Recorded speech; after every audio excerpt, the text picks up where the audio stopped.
Hello बच्चों, कैसे हो आप सभी लोग। तो अभी तक हमने लाइट का जो रिफ्लेक्शन वाला फिनोमिना है उसको ठीक तरीके से समझ लिया है। क्या था रिफ्लेक्शन, पहले तो अपन याद कर लेते हैं। रिफ्लेक्शन के अंदर हमने दो लॉ पढ़े थे, ठीक है ना। क्या था पहला कि आपका जो इंसिडेंट रे है, रिफ्लेक्टेड रे है और नॉर्मल, तीनों एक ही प्लेन में होते हैं। उसके अलावा जो एंगल आई है और आर, इंसिडेंट एंगल और रिफ्लेक्टेड एंगल, दोनों आपस में क्या होते हैं, बराबर होते हैं। ये दो लॉ थे, हमने पढ़ लिए थे, ठीक है। उसके बाद में हमने देखा था प्लेन मिरर, उसके बनने वाले इमेज की जो प्रॉपर्टीज थी वो पढ़ लिया था हमने। उसके बाद में स्पेरिकल मिरर था।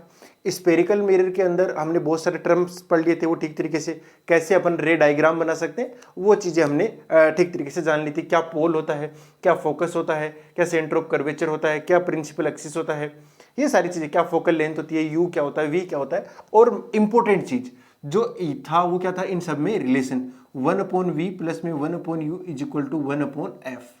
v क्या है, और इमेज की पोल से डिस्टेंस, इमेज की पोल से डिस्टेंस, और u क्या है, ऑब्जेक्ट की पोल से डिस्टेंस। ये हो गया बिंब और ये प्रतिबिंब। f क्या है, फोकस और पोल के बीच का डिस्टेंस, ठीक है। हाँ, ये आपको फॉर्मूला याद होगा। एक था magnification m equal to minus का v/u।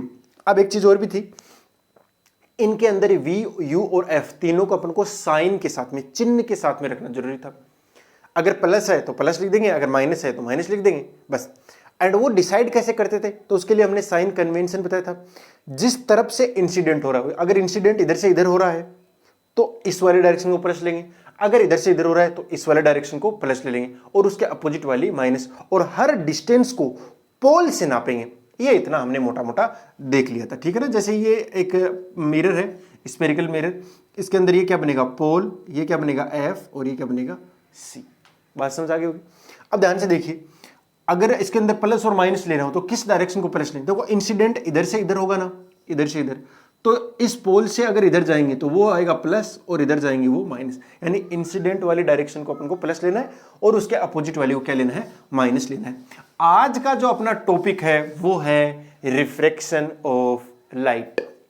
काफी इंपॉर्टेंट भी है एंड काफी प्यारा सा है। अब पहले तो आधे से बच्चे इस बात में कंफ्यूज्ड रहते हैं कि रिफ्रैक्शन यानी कि जो अपवर्तन है उसकी डेफिनेशन क्या है। आधे से क्या, लगभग ये सारे बच्चे जिन्होंने पढ़ रखा होता है वो तो यही बताते हैं, क्या कि जब लाइट एक मीडियम से दूसरे मीडियम में जाती है तो वह नॉर्मल की ओर बेंड हो जाती है, उसे ही रिफ्रैक्शन कहते हैं। बिल्कुल निहायती गलत डेफिनेशन कुल मिलाकर, ठीक है। हाँ, एक केस जरूर है, ये केस जरूर है, एक केस है, लेकिन ये यूनिवर्सल नहीं है, लेकिन एक केस है बस। तो मैं कुछ एक इवेंट के साथ शुरू करता हूं। देखो, आपने जब पानी के गिलास के अंदर पानी डाल दो और उसके अंदर पेंसिल को ऐसे रखो, तो पेंसिल जब आप ऐसे रखोगे ना तो आपको होगा क्या, ये वाली पेंसिल ऐसे नहीं दिखाई देगी। जो पानी के बाहर है वो तो यहां से आता है, ऐसे समझो कि ये इतना पार्ट क्या पानी के बाहर है और इतना पार्ट पानी के अंदर है, तो ये इधर नहीं दिखाई देगा, ये ऐसे दिखाई देगा, ऐसे, यानी कुछ ऊपर दिखाई देगी, ऊपर उठी हुई दिखाई देगी, ठीक है ना। आप क्या करो, गिलास के अंदर पानी डाल दो या बाल्टी के अंदर पानी डाल दो, उसके अंदर सिक्का रखो, सिक्का पहले बिना पानी के देखो और फिर पानी के साथ देखो, तो सिक्का थोड़ा पास में नजर आने लगता है, ठीक है ना। इसका मतलब पेंदा कुछ जो है वो ऊपर आ जाता है, जो बॉटम है वो थोड़ा ऐसे उथला हुआ नजर नहीं आता, उठा हुआ बोलते हैं ना, उठा हुआ नजर आ रहा है। उसके अलावा अगर आपके पास में बुक हो और उसके ऊपर एक ग्लास की स्लेब रख देते हो, ठीक है ना, ग्लास की स्लेब रख दोगे, तो क्या होगा, वो जो अक्षर होंगे वो थोड़े से उठे हुए नजर आएंगे, ठीक है ना। हाँ, एक सबसे अच्छा, आपने क्या किया होगा, उसी गिलास के अंदर पानी भरा हुआ है, उसके अंदर एक नींबू डाल दो, वो नींबू पहले छोटा होता है, बाहर अंदर जाते तब बड़ा सा हो जाता है। ये सारे के सारे जो इवेंट्स हैं इनको अपन एक्सप्लेन कर सकते हैं किससे, रिफ्रैक्शन ऑफ लाइट से, अपवर्तन से। तारे जो होते हैं वो टिमटिमाते हुए नजर आते हैं रात को, ये भी एक उसी का क्या एग्जाम्पल है, ठीक है। ऐसे ही बहुत सारे फिनोमिना है, उनको अपन ठीक तरीके से समझ लेते हैं। देखिए, अगर मान लो कि पानी जब रुका हुआ है और उसके अंदर जब आप ऐसे अपनी परछाई देखते हो ना, अपनी परछाई देखते हो, तो वो रिफ्लेक्शन की वजह से दिखाई देता है। कुछ ना कुछ मात्रा में क्या हो गया होता है, रिफ्लेक्शन। बाकी सारा क्या चला जाता है, रिफ्रैक्शन के थ्रू चला जाता है। रिफ्लेक्शन वाला आपको दिखाई देता है। अगर आपको परछाई अपनी नजर आ रही है ना किसमें, पानी के अंदर, तो वो रिफ्लेक्शन है, रिफ्रैक्शन नहीं। कंफ्यूज नहीं होना है, ठीक है ना। हाँ, तो अब अपन पढ़ लेते हैं क्या होता है रिफ्लेक्शन, ठीक है ना। पहली बात तो ये, रिफ्लेक्शन के लिए मीडियम चेंज नहीं होता था, तो वहां पर स्पीड भी चेंज नहीं होगी। यहां क्या होता है, लाइट जब एक मीडियम से दूसरे मीडियम में जाती है तो उसकी स्पीड में क्या आता है, चेंज आता है। देखिए ये है वो सरफेस जहां पर क्या होनी है, लाइट आके गिरनी है। इधर हवा हो सकती है, अभी के लिए मैं मान लेता हूं एयर है, एयर है, एयर एयर, ठीक है भैया, हवा है, इधर हवा है, और इधर है पानी। पानी किधर है, इसके नीचे वाली साइड में क्या है, पानी, ऊपर क्या है, हवा। अब एक लाइट आई ऐसे टुचू करके, ओके, और ये बना दिया मैंने नॉर्मल। ये तो बनाना ही बनाना है, ये क्या बना दिया, नॉर्मल। अच्छा, तो ये हुई इंसिडेंट रे। कौन सी रे हो गई ये, इंसिडेंट रे। क्या कौन सी रे हो गई, इंसिडेंट रे। अब ये नॉर्मल की ओर थोड़ा सा मुड़ेगी। डेफिनेशन नहीं बताइए मैंने बताया ये नॉर्मल की ओर मुड़ेगी। इसको बोलते हैं अपन, इंसिडेंट रे को बोलते हैं आपतित किरण, ठीक है जी।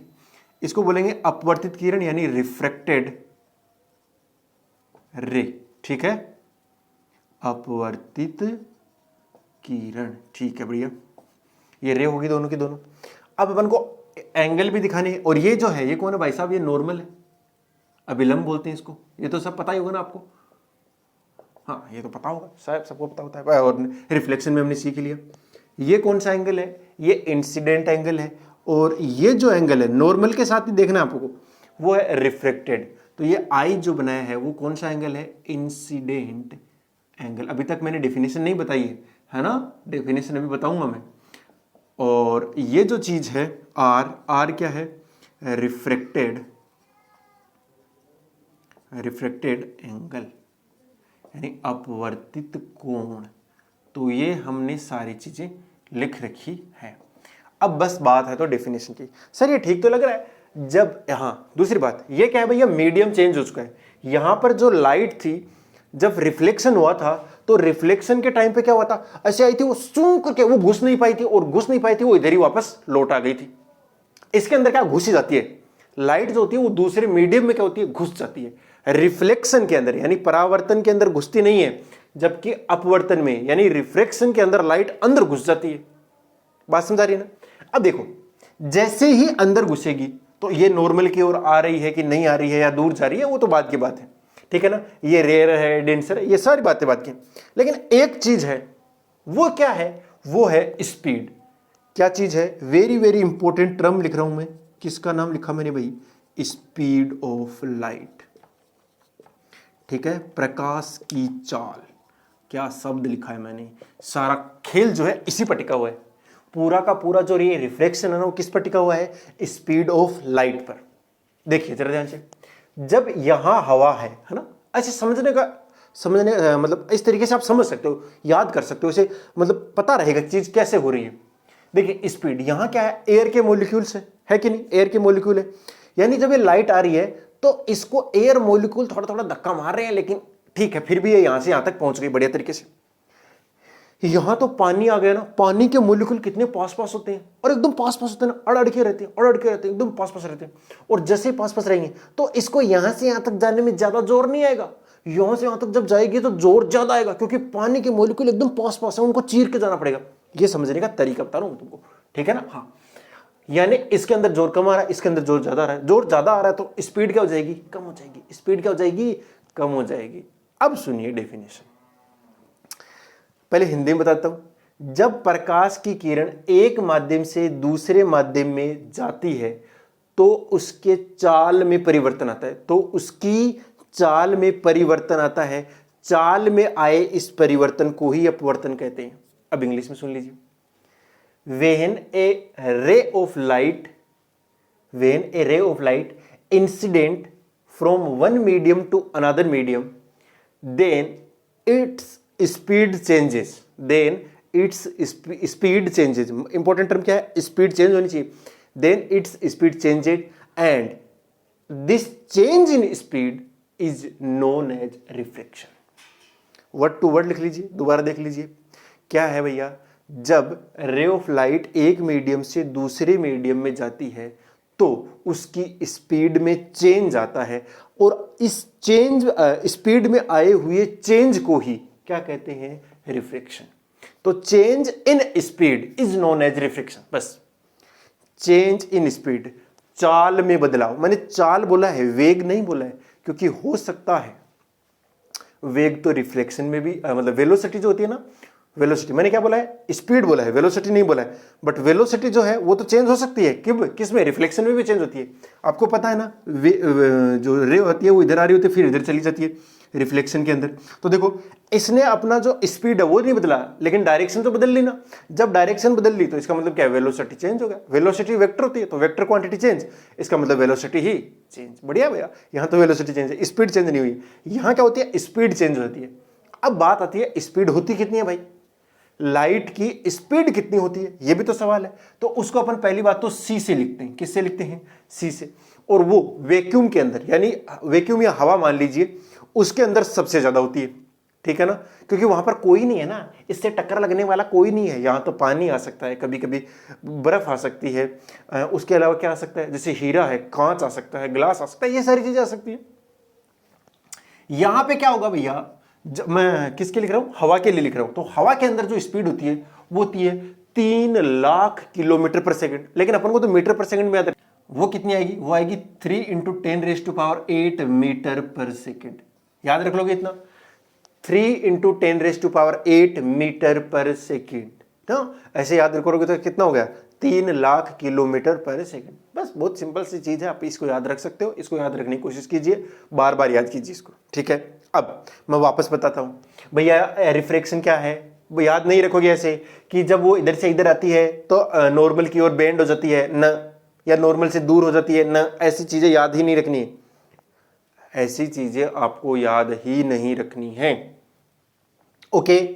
आपको याद क्या रखना है, रिफ्रैक्शन की डेफिनेशन जब भी पूछ जाए तो क्या लिखोगे, जब जब रे ऑफ लाइट एक मीडियम से दूसरे मीडियम में जाती है तो उसकी स्पीड में चेंज आता है, और उसकी स्पीड में आए हुए इस चेंज को ही क्या बोलते हैं, रिफ्रैक्शन। बस स्पीड में चेंज याद रखना है भाई, और कुछ याद नहीं रखना है। स्पीड बदलेगी तो दुनिया बदल गई कुल मिलाकर। उसके लिए क्या हो गया, रिफ्रैक्शन हो चुका है। क्या हो चुका है, रिफ्रैक्शन। तो रिफ्रैक्शन की डेफिनेशन समझ में आएगी मेरे ख्याल से, आपको ठीक तरीके से समझ में आएगी। जब भी लिखना है तो क्या लिखना है, चेंज इन स्पीड। बस स्पीड में क्या आना चाहिए, चेंज। अगर स्पीड में चेंज आया तो अपन क्या मानेंगे कि रिफ्रैक्शन हुआ है, ओके।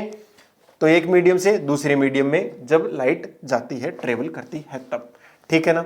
अब आते हैं इसके लॉज, क्या लिख लो, जैसे रिफ्लेक्शन के लॉ थे वैसे ही इसके लॉज ऑफ रिफ्रैक्शन बहुत सिंपल से हैं। पहला तो वही है, कौन सा, इंसिडेंट रे, रिफ्रैक्टेड रे और नॉर्मल। आपतित किरण, अपवर्तित किरण और अभिलंब, तीनों के तीनों एक ही प्लेन में होते हैं, एक ही तल में होते हैं, ठीक है ना। तो मैं लिख देता हूं इंसिडेंट रे, रिफ्रैक्टेड रे एंड नॉर्मल, तीनों किस में होते हैं, सेम प्लेन, एक ही प्लेन में होते हैं, एक ही तल में होते हैं। ऐसे लिख सकते हैं आप, बहुत सिंपल हो गया। जो दूसरा है वहां क्या था, रिफ्लेक्शन में I बराबर R होता है, यहां है स्नेल्स लॉ। कौन सा लॉ है, याद रख लो इसको, किस नेम से, स्नेल का नियम, याद कर लो इसको, स्नेल का नियम। वो क्या है भैया, वो होता है μ1 sin I। μ1 किसका है, इसका है। ये μ2 किसका है, इसका है। और ये μ1 μ2 क्या है, अभी समझ में आ जाएगा, अभी समझ में आ जाएगा। μ1 μ2 आपकी किताबों में n1 n2 करके लिखा हुआ है, ठीक है ना, जिसको मैं क्या लिख रहा हूं, μ1 μ2 करके लिख रहा हूं। पहली बात तो ये है क्या, इसको रिफ्रैक्टिव इंडेक्स बोलते हैं, अभी आ जाएगी बात समझ में। वो क्या होता है, μ1 sin I = μ2 sin R। अब ये चीजें आपको पता होनी चाहिए भैया, साइन आई और साइन आर। साइन आई तो देखा होगा ना ट्रिग्नोमेट्री में, साइन कोस कुछ ऐसी चीजें आई होंगी वहां पर ना, वही वाली चीज है। तो μ1 sin I = μ2 sin R, μ1 sin I = μ2 sin R। μ1 क्या है, रिफ्रैक्टिव इंडेक्स मीडियम 1 का, यानी जहां से आ रही है, और μ2 क्या है, जहां पर जा रही है उसका रिफ्रैक्टिव इंडेक्स। आई की इंसिडेंट एंगल हमेशा नॉर्मल से नापना है, और आर क्या है, रिफ्लेक्टेड एंगल, वो भी नॉर्मल से ही नापना है। दोनों एंगल को नॉर्मल से ही नापना है, चाहे रिफ्लेक्शन हो चाहे रिफ्रैक्शन, हर एक एंगल कहां से नापोगे, नॉर्मल से ही नापोगे, ठीक है ना। मेजर कहां से करना है, नॉर्मल से। तो ये दोनों के दोनों याद हो जाएंगे, थोड़ी देर में याद करवा दूंगा। ओके, तो अब देखते हैं कुछ जो स्पीड आता है उसमें चेंज आता है, उस स्पीड में आए हुए चेंज को रिफ्लेक्शन बोलते हैं, और उसका अपना खास यूज देखने वाले। तो दो चीज आ गई, एक तो स्पीड ऑफ लाइट आ गई, एक चीज क्या है, स्नेल्स लॉ। वो क्या है, μ1 sin I = μ2 sin R। क्या बात है, ये स्नेल का लॉ है और इसको ठीक तरीके से याद करना जरूरी है, याद कर लीजिए। ओके, कर लिया, बहुत बढ़िया।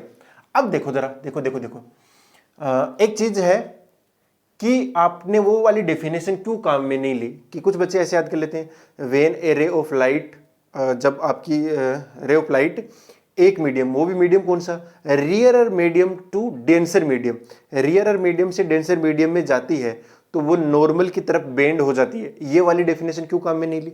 इसका रीजन ये है कि वहां पर स्नेल लॉ कई बार फेल हो सकता है आपके हिसाब से, आप जो बोल रहे हो हर बार सही नहीं होगा। जैसे मैं मान लेता हूं ये एयर है और ये वाटर है, इसका मतलब ये कैसा हो गया, रियरर हो गया, और ये कैसा हो गया, डेंसर हो गया, है ना, ये वीरल हो गया और ये सघन हो गया। अब देखिए ये क्या बना दिया मैंने, नॉर्मल, क्या बना दिया, नॉर्मल। नॉर्मल के साथ में देखो अगर यहां पर आती तो कुछ एंगल होता, जैसे यहां से आती तो, और यहां पर करती तो मैं और एंगल कम कर दिया, और एंगल कम कर दिया, और मैंने बिल्कुल क्या कर दिया, नॉर्मल के साथ ही आ गई। जो रे आ रही है वो किधर से आ रही है, नॉर्मल के साथ आ रही है। तो आई का मान कितना हुआ, बोलो आई का मान कितना हो गया, 0। इस वाले फॉर्मूले में रखो, अरे म्यू1 जो भी हो, कुछ भी हो, मुझे फर्क पड़ता ही नहीं है, म्यू1 साइन 0 बराबर म्यू2 साइन r, ये चीज 0 हो जाएगी। साइन 0 कितना होता है, 0, 0 के साथ कुछ भी मल्टीप्लाई हो कितना आएगा, 0 इज इक्वल टू म्यू2 साइन r। साइन r कितना आया, साइन r आएगा 0 अपॉन म्यू2, बराबर कितना आ जाएगा, 0। इसका मतलब r भी कितना आएगा, 0, यानी ये भी किधर चली जाएगी, सीधी पा जाएगी। अच्छा तो मुड़ी नहीं, आप तो कह रहे थे ना मुड़नी जरूरी है, कहां मुड़ी, मुड़ी तो नहीं, मुड़ी क्या, बिल्कुल भी नहीं मुड़ी। जब नहीं मुड़ी तो आप कैसे डिसाइड कर सकते हो भैया कि हर बार वो मुड़नी चाहिए, हर बार नहीं मुड़ेगी, ये हर बार नहीं मुड़ेगी, मुड़ती तो है जब तिरछी आ रही होती है ना, लेकिन ऐसे आ गई तो नहीं मुड़ेगी, सीधी सी बात है, नहीं मुड़ेगी, है ना, ये ठीक है। आप हर कंडीशन को आपको ध्यान में रखना जरूरी है, इसलिए वो वाली डेफिनेशन तो नहीं चलेगी, नहीं चलेगी, वो तो एक केस है एक तरीका, आप एक केस को एक डेफिनेशन की तरह नहीं लिख सकते। अब आपकी डेफिनेशन में कहीं स्पीड ऑफ लाइट का यूज नहीं हो रहा, इसका मतलब आप गलत ही लिखो, ठीक है ना, हाँ, और वो गलत ही समझ रहे हो कुल मिलाकर, तो आपको गलत नहीं समझना है, एकदम ठीक तरीके से समझना है। और समझना क्या है, जब रे ऑफ लाइट एक मीडियम से दूसरे मीडियम में जाती है तो उसकी स्पीड में चेंज आता है, और उसकी स्पीड में आए हुए इस चेंज को ही क्या बोलते हैं अपन, रिफ्लेक्शन बोलते हैं। मेरे ख्याल से इसमें ऐसा कुछ नहीं है जो आपको समझ में नहीं आ रहा होगा, ठीक है। अब मोटी मोटी बात चलती है अपनी रिफ्रैक्टिव इंडेक्स पर। रिफ्रैक्टिव इंडेक्स यही बोलते हैं मेरे ख्याल से, अपवर्तनांक, क्या बोलते हैं, अपवर्तनांक, जिसको मैं किससे डिनोट करता हूं, किससे डिनोट करता हूं, म्यू से, किससे, म्यू से। म्यू क्या हो गया, रिफ्रैक्टिव इंडेक्स। देखिए अभी मैं मान लेता हूं कि इधर क्या है, वैक्यूम है, क्या है, वैक्यूम। तो वैक्यूम के लिए जो म्यू होता है वो एग्जैक्टली 1 होता है, और इधर कोई क्या है, मीडियम है, इधर क्या है, कोई भी मीडियम हो सकता है, ठीक है ना, मीडियम, जैसे हवा एक मीडियम है, पानी एक मीडियम है, कांच एक मीडियम है, पेट्रोल एक मीडियम है, आपका केरोसिन एक मीडियम है, ठीक है ना, जैसे हीरा एक मीडियम है, ऐसे बहुत सारे कोई भी मीडियम हो सकता है भाई। वैसे यहां पर क्या है, एक मीडियम है, ठीक है। मैं समझने के लिए अब मैं सीधा दिखा दूंगा ऐसे, मुझे हर बार कोई मोड़ के दिखाना जरूरी थोड़ी ना है, मैं ऐसे बना दूं तो समझ में आएगा ना कि वो आई कितना है, 0, तो आर भी कितना रहेगा, 0 रहेगा, ठीक है जी। तो इधर से इधर भाग गई, तो देखो ये क्या है, वैक्यूम है, वैक्यूम के अंदर स्पीड ऑफ लाइट कितनी रहेगी, c, कितनी रहेगी, c रहेगी, बढ़िया है सर। अब इसके अंदर थोड़ी स्पीड क्या हो गई, कम, स्पीड क्या हो जाएगी, थोड़ी कम हो जाएगी, वो कितनी हो गई, v हो गई, मैं मान लेता हूं कितनी हो गई, v हो गई। तो इन दोनों का जो मैं रेशियो लूंगा, इन दोनों का जो मैं रेशियो लूंगा उसे किससे लिखूंगा, मैं म्यू से लिखूंगा। देखिए ये भी दो टाइप का होता है, एक होता है एब्सोल्यूट रिफ्रैक्टिव इंडेक्स, तो मैं पहला ही करवा रहा हूं, कौन सा, एब्सोल्यूट रिफ्रैक्टिव इंडेक्स, जिसको क्या बोलते हैं, निरपेक्ष अपवर्तनांक। अच्छा ये क्या चीज है भाई, निरपेक्ष अपवर्तनांक ये है किसी मीडियम की स्पीड अगर अपन किसके रेस्पेक्ट में ले लें, वैक्यूम के रेस्पेक्ट में, निर्वात के रेस्पेक्ट में, ठीक है ना। अगर अपन किसी मीडियम की स्पीड किसके रेस्पेक्ट में ले लें, वैक्यूम के रेस्पेक्ट में देखें, तो वो जो इसका रिफ्रैक्टिव इंडेक्स अपन डिफाइन करेंगे वो कैसा होगा, वो होगा एब्सोल्यूट रिफ्रैक्टिव इंडेक्स।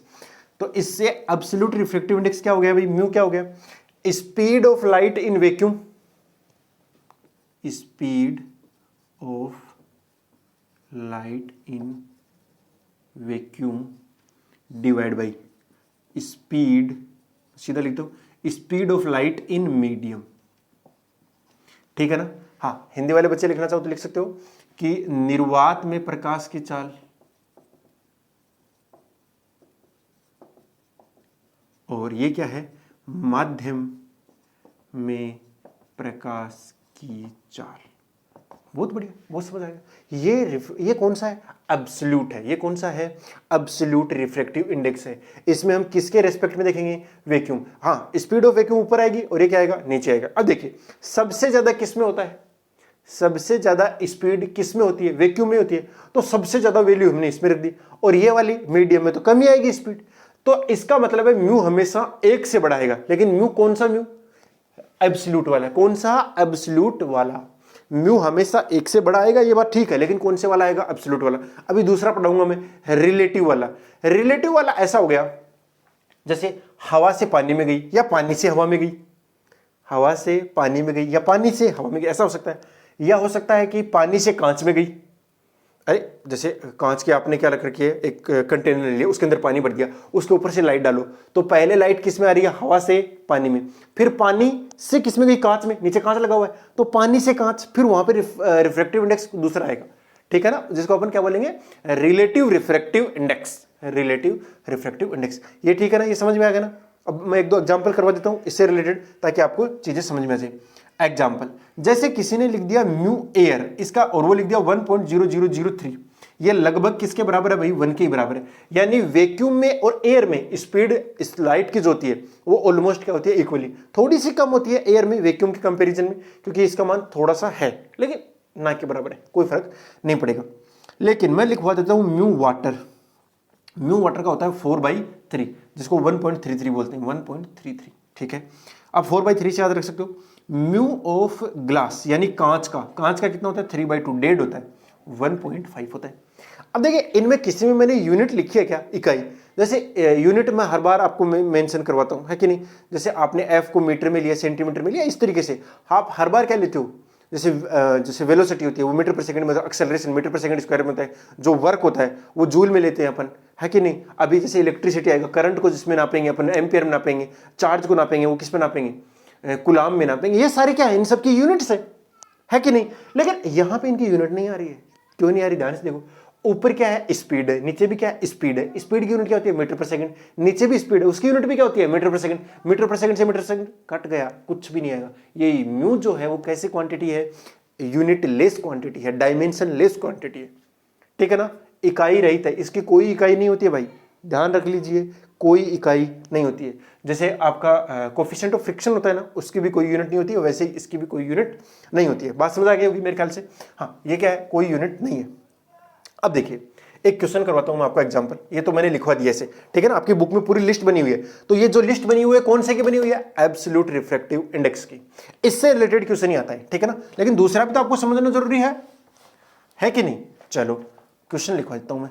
क्वेश्चन ये है भाई कि मान लो रे ऑफ लाइट है, वो हवा से, एयर से किस में गई, वाटर के अंदर गई, वाटर में गई, ग्लास के अंदर गई। चलो ग्लास में ले लेता हूं, किसके अंदर गई, ग्लास के अंदर। तो बताओ इसके अंदर स्पीड कितनी होगी, तो इसके अंदर स्पीड कितनी होती है, 3 × 10⁸8, 3 × 10⁸8 मीटर पर सेकंड। पहली बात तो ये इससे इसमें जा रही है ना। तो जो म्यू ऑफ ग्लास होगा, mu of glass is equal to कितना आएगा, म्यू ऑफ ग्लास होगा वो कितना आएगा, बोलो बोलो, वो आएगा इसकी स्पीड 3 × 10⁸8 डिवाइड बाई ग्लास के अंदर की स्पीड, वो मुझे पता नहीं है, वो तो v मान ली मैंने। अच्छा, म्यू ग्लास कितना होता है, 3/2, तो कितना हो गया, 3/2 बराबर 3 × 10⁸8 डिवाइड बाई v। 3 से 3 कैंसिल आउट होगा, v इधर आ जाएगा, 2 इधर आ जाएगा, तो v कितना आएगा, 2 × 10⁸8 मीटर पर सेकंड। यानी जो प्रकाश, जो लाइट हवा के अंदर 3 लाख किलोमीटर पर सेकंड चल रहा था, वही ग्लास यानी कांच आते आते 2 लाख किलोमीटर पर सेकंड चलने लग गया। अंतर आ गया ना स्पीड में कितना ज्यादा। हाँ, इसका मतलब है कि ये अपन इसको इस तरीके से समझ सकते हैं और इस तरीके से याद रख सकते हैं। क्या होगा, जिससे जिसमें जा रही है, तो म्यू क्या हो जाएगा, इसको डिफाइन करते हैं। ये क्या एब्सोल्यूट है, ये तो एब्सोल्यूट है ना, तो इसका मतलब होगा ये एब्सोल्यूट है तो किस में जा रही है, वैक्यूम में से, वैक्यूम या एयर। ऊपर क्या होगा, वैक्यूम या एयर होगा, नीचे क्या होगा, मीडियम। ठीक है ना, तो म्यू इज इक्वल टू क्या हो जाएगा, speed of light in vacuum या एयर, इनमें से कोई एक चीज कर लो, वैक्यूम या एयर। देखो एयर का भी लगभग कितना होता है, 1 ही होता है। और speed of light in medium. Okay, ये बात समझ आ गई ना? हाँ, तो अपन किसके लिए डिफाइन कर रहे हैं? मीडियम के लिए। ये किसका म्यू है? मीडियम का म्यू आ जाएगा। बात समझ आ गई ना? उन दोनों का रेशियो आ जाएगा। ओके, ठीक है भैया, ये चीज समझ आ गई। तो सर दूसरा भी करवा दो। देखो दूसरा ही है एक्चुअली, हम ये पहला तो कुछ भी नहीं है कि नहीं, जो आपने पढ़ा है ना एब्सोल्यूट, ये तो कोई काम का ही नहीं है। कुल मिलाकर तो दूसरा ही काम का है, और दूसरे को ही पहले में बना दिया गया है। तो अभी समझ में आ जाएगा कैसे।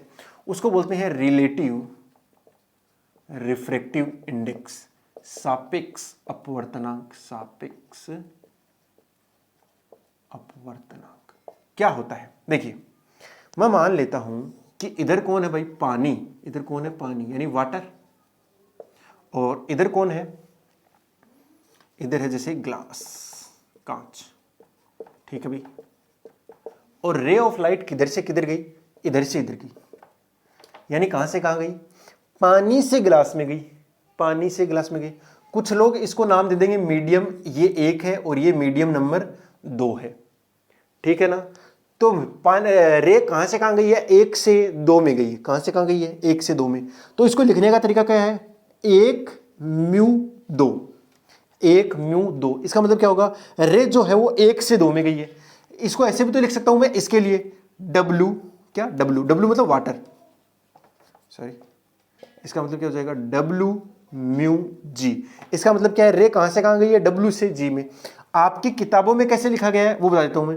उसको लिखा गया है म्यू टू वन, ऐसे लिखा गया है। ये जो 1 है ना, उसको उठा के यहां रख दिया गया। मैं ऐसे लिखता हूं, अच्छे समझ में आता है इसलिए लिखता हूं। तो कुछ मिला के आपकी किताबों में म्यू को तो एन लिखा गया है। इसको क्या बोलते हैं? इसको बोलते हैं म्यू। म्यू बोलते हैं इसको। क्या बोलते हैं? म्यू। याद कर लो इसको, क्या बोलते हैं? म्यू। और कहां से कहां जा रही है? और आपकी किताब में कैसे लिखा होगा? म्यू को एन लिखा गया है, तो वो ऐसे लिखा गया है एन टू 1। इसका मतलब क्या है? 1 and 2 कि रे ऑफ लाइट कहां से कहां गई है? 1 से 2 में गई है। अगर कल को मैं ऐसे लिख देता हूं 2 and 1, इसका मतलब 2 से 1 में गई है। 2 से 1 में गई, 2 से 1 में गई, इधर से इधर गई है। अच्छा, अब तो मैं कर ही दूंगा इसको डिफाइन। इसको डिफाइन करना है ना, 1 म्यू 2। इसका मतलब क्या? 1 से 2 में गई है, तो ये क्या आएगा ऊपर? Speed of light in medium 1।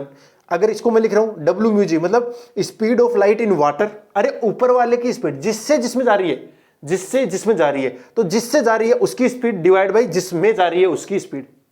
बात समझ आ गई ना? जैसे अभी भी क्या था हमने, C से यानी वैक्यूम से गई थी ना। C का मतलब क्या है? वैक्यूम वाली स्पीड। तो C से किस में गई थी? V में। तो ऊपर क्या आया था? C आया था। जिसमें से जा रही है तो वो ऊपर आएगा। पहले किसमें है? उसमें, उसका वो ही ऊपर आएगा। रे जिसमें पहले उसी का आएगा। अच्छा, वो है क्या? तो ये मैं लिख देता हूं सर, ये तो बहुत ही सिंपल सी चीज है। 1 से 2 में जा रही है, इसका मतलब क्या हो जाएगा? Speed of light in medium 1 divide by speed of light in medium 2। अच्छा, अब देखो, हमें एब्सोल्यूट वाला तो पता ही है ना। अब ये स्पीड मीडियम 1 में स्पीड कितनी होगी? अगर आप एब्सोल्यूट वाला देखते हो, सर वो आता है C अपॉन में म्यू 1 आएगा। अरे बोलो, इसका कुछ ना कुछ तो रिफ्रैक्टिव इंडेक्स होगा, एब्सोल्यूट वाला होगा। जैसे पानी का एब्सोल्यूट वाला, यानी वैक्यूम के रेस्पेक्ट में कितना है पानी का? 4/3 है ना। अच्छा, और ग्लास का कितना है? वो भी वैक्यूम के रेस्पेक्ट में कितना है? 3/2। ये सब किसके रेस्पेक्ट में नापे गए हैं? किसके रेस्पेक्ट में? वैक्यूम के रेस्पेक्ट में या हवा के रेस्पेक्ट में नापे गए। अच्छा, C अपॉन म्यू 1 अपॉन में C अपॉन म्यू 2। अच्छा, C गया तो कितना आएगा? म्यू 2 अपॉन म्यू 1 आएगा। अच्छा, फिर से बता देता हूं इसका मतलब क्या है। 1 से 2 में गई तो म्यू 2 अपॉन म्यू 1 आएगा। 1 से 2 में गई तो म्यू 2 अपॉन म्यू 1। और मैंने बताया था जो एब्सोल्यूट है वो भी तो यही चीज है। एब्सोल्यूट का मतलब क्या था? वैक्यूम से V म्यू, और जैसे हमें ले लो क्या? पानी ले लो, तो मतलब वाटर आएगा। तो इसका मतलब क्या आएगा? म्यू वाटर अपॉन में म्यू V। म्यू वाटर क्या है? देखो, जैसे इसको मैंने लिखा है V से W में गई, तो स्पीड ऊपर किसकी आएगी? V की, और नीचे किसकी आएगी? W की। लेकिन जब वो जो C अपॉन में म्यू होता ही है कि नहीं, तो वो ऊपर चला जाएगा। वो क्या चला जाएगा? ऊपर। तो क्या आ गया? म्यू वाटर, और ये क्या आ गया? Mu W। जैसे देख लो, 1 से 2 में गई है, 1 से 2 में गई है। जैसे ही 1 से 2 में गई तो 2 वाला रिफ्रैक्टिव इंडेक्स ऊपर आ गया, 1 वाला नीचे आ गया। इसके अंदर क्या है? V से W में गई तो W ऊपर आ गया, V नीचे आ गया। अरे इसको ऐसे भी तो पढ़ सकते हो 1 से 2 के अंदर। तो इसको लिख लो ना यार, म्यू 2 अपॉन में म्यू 1। ऐसे लिखा जा सकता है ना। हाँ, और म्यू वन का रिफ्लेक्ट, अरे ये तो खुद वैक्यूम है, उसका खुद के रेस्पेक्ट में कितना आएगा, एक, कितना आएगा, एक, तो वी म्यू डब्ल्यू कितना आएगा, म्यू डब्ल्यू आ जाएगा कुल मिलाकर, वो नीचे कुछ आएगा ही नहीं। अच्छा, इसको चाहे ये लिखो चाहे ये लिखो, एक तो बात है, इसको चाहे ये लिखो, ये देखो म्यू डब्ल्यू, इसको चाहे ये लिखो चाहे ये लिखो, वो बात तो बराबर ही है। और वो आता कितना है, वो आता है 4/3 आता है। ऐसे अपन ध्यान में रख सकते हैं, बात समझ आ गई ना। हाँ, बस यही तो था। अब देखिए, जैसे पानी से ग्लास के अंदर गई, किससे किस में गई है, पानी से ग्लास में, तो हम कौन सा निकालने वाले हैं, रिलेटिव, पानी से, यानी W से W म्यू जी, तो इसका मतलब क्या आएगा, म्यू जी अपॉन में म्यू W। अरे जिसमें गई है तो उसका रिफ्लेक्टिव इंडेक्स ऊपर आ जाएगा। स्पीड ऊपर आती है किसकी, पानी की, लेकिन रिफ्लेक्टिव इंडेक्स तो उल्टा होता है ना, तो इसलिए ऊपर आ गया। अब बताओ म्यू जी किसके रेस्पेक्ट में, V के रेस्पेक्ट में। अच्छा, म्यू जी ग्लास का कितना होता है, 3/2 होता है, अपॉन में W कितना है, 4/3। अच्छा, 4/3, ये कितना हो जाएगा, 3 ऊपर चला जाएगा, तो 9/8 आ गया। एक से ज्यादा ही है, अभी भी क्या है, एक से ज्यादा ही है, लेकिन कल को तुम अगर G म्यू W निकालोगे ना, तो वो 8/9 आ जाएगा, एक से कम हो गया। तो इसका मतलब है कि आपका रिफ्रेक्टिव इंडेक्स एक से कम हो सकता है, एक से कम हो सकता है, एब्सोल्यूट वाला कम नहीं होता। आपके जो सिलेबस में ज्यादातर चीजें दी गई हैं वो एब्सोल्यूट वाली दी गई हैं। एब्सोल्यूट भी तो किसी के सापेक्ष नापा गया है भाई, और वो किसके सापेक्ष नापा गया है, वैक्यूम या एयर के सापेक्ष। ये बात समझ में आ गई होगी सारी, ये सारा तामझाम आप नोट कर दो, छाप दो पूरा, और फिर मैं एक बार छोटा सा एक क्विक रीजन इसके बारे में फिर से देता हूं। ओके, तो रिफ्रेक्टिव इंडेक्स क्या होता है, रेशियो होता है कुल मिलाकर किसका, स्पीड ऑफ लाइट का। किसका होता है, स्पीड ऑफ लाइट का। ओके सर, तो देखिए सर, जो होता है म्यू, देखिए हाँ, कहां से कहां तक, किससे किस में जाती है, एक मीडियम से दूसरे मीडियम में, और अपन क्या मान लेंगे, हवा से जा रही है, किस में जा रही है, हवा से किस में जा रही है, किसी भी मीडियम में जा सकती है। हवा के लिए म्यू कितना होता है, 1, और इसके लिए मैं मान लेता हूं म्यू है। तो म्यू कैसे कैलकुलेट करूंगा, mu is equal to speed किसमें बोलो, ऊपर वाले में, एयर में, डिवाइड बाई स्पीड किसमें बोलो मीडियम में। बस बात खत्म हो गई। ये हवा ले लो चाहे वैक्यूम ले लो, एक ही बात है। ओके, है कुल मिलाकर रेशियो ही। एग्जांपल करवा दिया था मैंने एक, जिसके अंदर मैंने शायद ग्लास लिया था, है ना, ग्लास लिया था, उसके अंदर आ गया था। तो कुल मिलाकर ऐसे पर्सन आप इजीली कर सकते हो। अरे कर सकते हो कि नहीं कर सकते हो, हाँ, बहुत आसानी से हम कर सकते हैं। अब इसके अंदर समझ में आ रहा होगा ये म्यू1 म्यू2 क्या है, चीजें समझ आ रही होगी ना, I और R ऐसे करके निकाला जा सकता है, बहुत बढ़िया। चलो एक पर्सन कर लेते हैं जो कि इससे रिलेटेड हो, ठीक है। मैं आपको डायग्राम बना देता हूं, फिर आप करने का कोशिश करना। ये नॉर्मल है, ठिचुक, ये I है और ये है R। इसका म्यू1 जो है वो है √2, और इसका जो म्यू2 है वो √3। म्यू1 कितना है, √2, और म्यू2 कितना है, √3। एंड I जो है वो I आपको गिवन है, I इक्वल टू आपको 45 डिग्री गिवन है, ठीक है ना। आपको बताना है एंगल R कितना होगा, आपको क्या बताना है, R कितना होगा। देखिए अगर किसी बच्चे को दिक्कत हो रही है, एक टेबल लिखवा देता हूं मैं, ठीक है ना, साइन की, जैसे साइन 0 डिग्री है, उसके बाद में कौन है, 30 डिग्री है, उसके बाद में 45 डिग्री है, उसके बाद में 60 डिग्री है, और 90 डिग्री। ये मानक रूप से आपको इतने मान तो याद रखने चाहिए, ठीक है ना। 0 पे आता है 0, 30 पे आता है 1/2, इसके बाद में आता है 1/√2, इसके बाद में आता है √3/2, और ये आता है 1। बस सिंपल सी चीज़ें, इतने आप याद रख सकते हो। कुछ बच्चे इसको याद करने के तरीके बता देते हैं, जैसे मैं भी बताता हूँ, मैं भी बचपन में ऐसे याद करता था, जैसे 0 ले लो, उसके बाद में 1/4 ले लो, 1/2 ले लो, है ना, 1/4 से बढ़ाते जाओ, 0, 1/4, 1/2, फिर कितना आएगा, 3/4 और पूरा 1। अब सबके आगे क्या चेप दो, स्क्वायर रूट चेप दो, ऐसे। तो देखो 0 का तो 0 आएगा, 1/4 का आएगा 1/2, इसका 1/√2 आ गया, √3/2 आ गया, और 1 आ गया। ऐसे भी याद कर सकते हो, ठीक है, बहुत सिंपल है। चलो इसका आंसर बता दिया होगा, मतलब निकाल लिया होगा, बताओ कितना आएगा। अच्छा सर म्यू1 कहां से, अच्छा मैंने दिखाया नहीं क्या, एरो, ये एरो है, हाँ, इससे इसमें जा रही है, तो म्यू1 तो सर √2 हो गया। इस वाले फॉर्मूला लगाना है मुझे, √2 इंटू में साइन आई कितना है, 45 डिग्री, बराबर म्यू2 कितना है, √3 इंटू में साइन R। अच्छा तो सर ये आएगा √2 इंटू में साइन 45 कितना होता है, 1/√2 इज इक्वल टू √3 इंटू में साइन R। यही हुआ ना, ये सारी चीजें समझ में आ रही होंगी आपको। ओके सर, तो √2 से √2 कैंसिल आउट हो गया, तो इसका मतलब हुआ सर साइन R बराबर आएगा 1/√3। सर ये मुझे पता ही नहीं है क्योंकि इसमें से नहीं पड़ता है, ये चीज़ इसमें पड़ती है क्या? नहीं पड़ती। हाँ तो ठीक है, ये आपको पता भी नहीं होगा, आप पता करने की जरूरत भी नहीं है, आप इसको बस ऐसे छोड़ दो, सिंपली आप ऐसे ही छोड़ सकते हो। 10th क्लास है इसलिए ऐसे छोड़ सकते हो, 11 12th होती तो अपन कैलकुलेट करने की कोशिश करते, अभी नहीं करने की जरूरत है आपको, 10th में हो इतना ही लिख सकते हो। ओके ठीक है, शायद मैं इसको 30 डिग्री देता तो ठीक तरीके से होता, तब भी ठीक तरीके से होता नहीं है। इसको √3 देना चाहिए था, इसको √2 देना चाहिए था, तब शायद काम बन जाता। यस, उल्टा देना चाहिए था, √2 √3 देता ना, तब आपका काम बन जाता। कोई नहीं, हो गया। ये ऐसे क्वेश्चन आप ऐसे कर सकते हो, निपटा सकते हो, बहुत ही सिंपल है भैया। ओके चलो अब दूसरी चीज मैं समझाता हूं। देखो जब भी आपकी रे जो है वो कहां से कहां जा रही है, रियरर से, किस में जा रही है, डेंसर से, डेंसर के अंदर। ठीक है, रियर का मतलब क्या है, विरल से सघन में। विरल और सघन का निर्धारण कैसे करोगे, कैसे पता लगेगा कि ये रियरर है और ये डेंसर है, वो म्यू से पता लगेगा, रिफ्रैक्टिव इंडेक्स का। इन दोनों में से जिसका रिफ्रैक्टिव इंडेक्स कम हुआ वो बनेगा रियरर, और जिसका ज्यादा हुआ वो बनेगा डेंसर। और इसके अंदर अगर नॉर्मल के साथ किसी एंगल पे आती है तो ये रियरर हो गया और ये वाला डेंसर है। तब क्या होता है, वो इसकी ओर बैंड हो जाती है, इसकी ओर बैंड हो जाती है। ये देख लो आई हो गया और ये क्या हो गया आर। अभी देखो ये मैं मान लेता हूं क्या हवा है, और इसका क्या, हवा के लिए तो एक हो ही गया म्यू, और इसका म्यू है। तो जब स्नेल्स लॉ लगाएंगे तो वहां से अपन को पता लग जाएगा कि जो आर है वो आई से कम होना चाहिए कि ज्यादा होना चाहिए। तो देखो μ1 कितना है, वो तो 1 हो गया, इंटू में साइन आई बराबर μ2 इंटू में साइन आर। तो ध्यान से देखो साइन आर बराबर क्या आ गया, साइन आई बट्टा μ2। अच्छा इसका मतलब साइन आर की वैल्यू देखो साइन आई से क्या हो गई, कम होगी ना।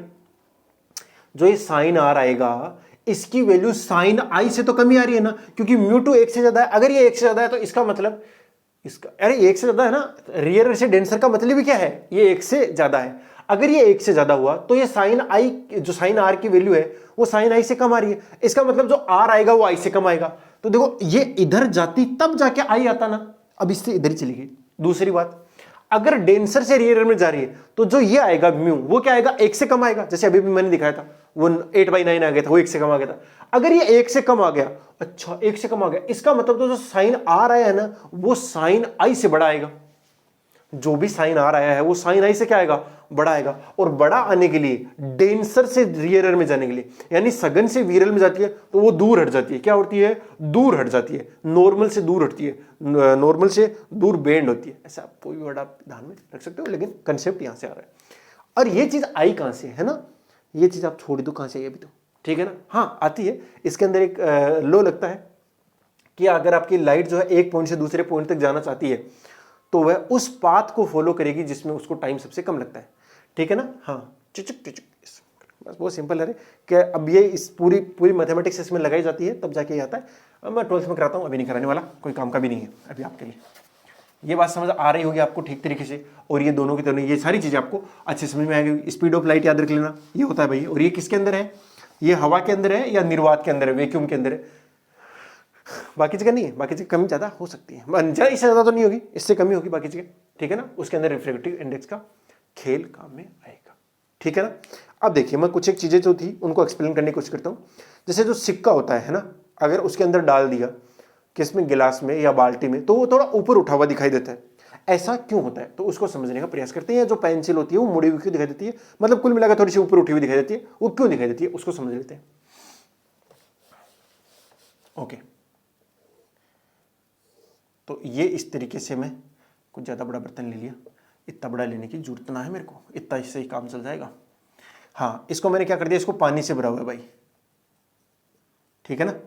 पानी ज़्यादा मैं दिखाऊंगा नहीं, बट है पानी इसमें, इस तरीके से पानी से भरा हुआ है बढ़िया तरीके से। और यहाँ पे क्या रखा हुआ है, एक सिक्का रखा हुआ है, ठीक है, सिक्का रख दिया यहाँ पर। ओके, आप मान लो कि यहां से देख रहे हो, यहां से देख रहे हो आप, ठीक है, बढ़िया। आपकी आंख ऐसी होती है क्या, आंख बड़ी गंदी भी नहीं है यार, क्या करें बताओ। कोई अच्छा बच्चा जो आंख बनाना जानता हो, अब ठीक है यार, ऐसे कैसे, ठीक है अब ठीक है। आप यहां से देख रहे हो तो ये सिक्का है एक्चुअल में यहाँ पे, लेकिन आपको थोड़ा ऊपर उठा हुआ दिखाई देगा। वो क्यों दिखाई देता है? देखिए, आपको ये नहीं दिखाई देता है, इसका इमेज दिखाई देता है। क्यों? क्योंकि यहां से निकलने वाली रेज का यहां तक आते आते ये यहां पर मीडियम चेंज हुआ। यहां क्या है? वाटर यानी पानी, और यहां क्या है? एयर यानी सघन से विरल में गई है, डेंसर से रियरर में गई है। तो इसका मतलब क्या हो गया? इसका रिफ्रैक्शन हो गया। अच्छा, रिफ्रैक्शन के बाद में अगर दो रेज मीट हो रही हैं या रिफ्लेक्शन के बाद में, तब उनका क्या निर्माण होता है? किसका फॉर्मेशन होता है? इमेज का। अगर उससे पहले मीट हो रही है तो किसका होता है? ऑब्जेक्ट का। ये तो हमने स्टार्टिंग में देख लिया था, ऑब्जेक्ट एंड इमेज क्या होता है। सर इसका मतलब हमें ये तो दिखाई देने वाला ही नहीं है, इसका क्या दिखाई देगा? इमेज दिखाई देगा। ओके, तो मुझे दो रे चाहिए, कम से कम कितनी रे चाहिए? दो रे चाहिए। तो ध्यान से देखो, एक रे को मैं यहां से यहां तक भेज देता हूं। आंख को थोड़ा मैंने गलत जगह बना दिया, ठीक है, उसको बाद ठीक कर लेंगे। तो ये अभी यहां पर एक नॉर्मल बनाया कि यहां से एक रे निकली और वो यहां तक आई। अब देखिए, उसको जाना तो यहां चाहिए था, परंतु ओह थोड़ा सा टेढ़ा हो गया क्या? ठीक है, थोड़ा सा टेढ़ा हो गया, खुद ही टेढ़ा हो गया, पता नहीं क्यों। हाँ, इसको जाना तो यहां पर चाहिए था, परंतु यहां पर जाएगी नहीं। क्यों? क्योंकि डेंसर से किधर जा रही है भैया? डेंसर से रियरर जा रही है, इसलिए ये नॉर्मल से दूर हटेगी। नॉर्मल से दूर जाएगी ना, देखो जानी तो इधर चाहिए थी, परंतु ये नॉर्मल से दूर जाएगी, कुल मिला के इधर चली जाएगी, ऐसे टुचुक भाग गई। मुझे कितनी रे चाहिए? दो रे चाहिए। अच्छा सर, एक रे ये ले लो, मतलब सीधा का सीधा नॉर्मल के साथ जितने एंगल पे है, जीरो पे है, तो जीरो पे भाग जाएगी सीधी की सीधी। ये तो हमने बार बार देखा ही। सर ये दोनों कभी भी जिंदगी में नहीं मिलेंगी, यानी रिफ्रैक्शन के बाद में दोनों कभी नहीं मिलेंगी। इसका मतलब तो इमेज नहीं बनेगा? नहीं बनेगा ना। हो सकता है वो मिलती हुई क्या हो? प्रतीत हो, वो अपीयर्स टू मीट हो। अच्छा सर, अपीयर्स टू मीट होने के लिए इसको पीछे बढ़ाता हूं मैं, टिचक टिचक टिचक। अच्छा बढ़ाया, पीछे बढ़ा देता हूं, वो पीछे बढ़ाता हूं इसे, और इसको पीछे, यहां पर इसका रिफ्लेक्शन हो गया, और इससे पीछे बढ़ाना मुझे, यही बनेगा। ओहो, दोनों यहां पर मिली, इसका मतलब जो सिक्का है वो यहां पर दिखाई देगा। इमेज यहां बनाना उसका। रिफ्लेक्शन के बाद में दो रेज जहां पर मिलती हुई प्रतीत होती हैं या अपीयर्स टू मीट होती हैं, वहां पर किसका फॉर्मेशन होता है? इमेज का। अच्छा, तो ये क्या हो गया? ऑब्जेक्ट, क्योंकि उसमें ऑब्जेक्ट क्या होता है? रिफ्लेक्शन से पहले, रिफ्लेक्शन या रिफ्लेक्शन से पहले। तो इन दोनों रेज का रिफ्लेक्शन यहां पे हुआ, उससे पहले कहां मीट हो रही है? यहां पर मीट हो रही है ना, तो वहां पे क्या होगा? ऑब्जेक्ट, और ये क्या हो गया? इमेज। आपको दिखाई क्या देगा? इमेज दिखाई देगा। चलो मैं आपको थोड़ी सी यहां बना देता हूं, बढ़िया आंख, मनुष्य की आंख। ओके जी, तो अब देखो आपको सिक्का कहां दिखाई दे रहा है? यहां दिखाई दे रहा है ना। हाँ, अरे कितना उठा हुआ दिखाई दे रहा है, यही कारण है। और ये बहुत सारे जो भी मैंने लिखे थे स्टार्टिंग में, जो लेमन आपका है ना, वो भी आपका मोटा क्यों दिखाई देता है? वो सब इन्हीं की वजह से। लेमन है तो होता यहाँ पर है, और उसकी साइज यहाँ तक दिखाई देती है। ऊपर वाला पार्ट यहाँ होना है, यहाँ, तो उसका पार्ट यहाँ तक दिखाई दे रहा है। अरे भाई साहब, समझ रहे हो? नींबू होता है यहाँ पर है, लेकिन वो दिखाई कहाँ से देता है? ऐसे क्या बात है, समझ रहे हो? ये वाली जो चीज़ है ना, वो उठकर यहाँ आ जाती है। ओहो क्या बात है, कितना बड़ा नींबू है, ऐसा होता है उसके अंदर। ठीक है, ये सारे अपन फिनोमिना जो है वो इन सबसे एक्सप्लेन कर सकते हैं कि वो उठे हुए, जो अक्सर है वो भी उठे हुए क्यों दिखाई दे रहे हैं, या जो भी चीज़ें हैं जो रिफ्लेक्शन से एक्सप्लेन करी जाती हैं वो सब ऐसे ही की जाती हैं। आपको दिखाई क्या देता है? इमेज। और इमेज बनाने के लिए एटलीस्ट आपको दो रेज की जरूरत पड़ेगी जिनका रिफ्लेक्शन हो चुका है, अपन रिफ्लेक्शन पढ़ रहे हैं इसलिए। अदरवाइज इमेज बनाने के लिए हमेशा दो रेज की जरूरत पड़ती है, चाहे उनका रिफ्लेक्शन हो जाए चाहे उनका रिफ्लेक्शन हो जाए। ओके, तो ये वाला सेशन आपको बहुत ही बढ़िया तरीके से समझ में आया होगा। ठीक है ना। अगले के अंदर अपन लेंस स्टार्ट करने जा रहे हैं, लेकिन लेंस से पहले आपको रिफ्रैक्शन ठीक तरीके से समझ में आ जाना चाहिए। बात समझा कि ना? रिफ्रैक्शन कैसे होता है, कब अकर्स करता है, मीडियम चेंज होता है तो स्पीड कैसे चेंज करती है, रिफ्रैक्टिव इंडेक्स क्या होता है, एब्सोल्यूट और रिलेटिव में क्या डिफरेंस है। आपकी किताब के अंदर दे रखे हैं बहुत सारे, एक टेबल सी बनी हुई है, उसके अंदर रिफ्रैक्टिव इंडेक्स दे रखे हैं, वो सारे सारे एब्सोल्यूट दे रखे हैं, रिलेटिव नहीं दे रखा है। ठीक है ना। और आपकी बुक के अंदर एन लिख रखा है, रिफ्रैक्टिव इंडेक्स को क्या लिख रखा है? एन, और वो ऐसे लिख रखा है N2N। इसका मतलब क्या है? रे जो है वो मीडियम 1 से कहां गई है? मीडियम 2 में गई है। मैं ऐसे लिखता हूं 1N2, उसमें ज्यादा अच्छे से समझ आ रहा है 1 से 2, 1 से 2 ज्यादा अच्छे से यही समझ आ रहा। क्या किताब वालों को ये नहीं कर देना चाहिए? कर देना चाहिए ना, ताकि अच्छे से समझे। इसमें कंफ्यूज होता है बच्चा, पता नहीं चलता। ठीक है, बट ठीक है, क्या कर सकते हैं, आपकी कंफ्यूजन मैं तो दूर करने की कोशिश कर रहा हूँ। ठीक है, आप ठीक तरीके से इनके नोट्स बनाएंगे और अच्छे से पढ़ेंगे, किताब के क्वेश्चंस भी करेंगे, ये सारा काम तामझाम है, आप निपटा देंगे। ओके बेटा, चलो, wishing you all the very best. मिलते हैं नेक्स्ट क्लास में, तब तक के लिए बाय, जय हिंद।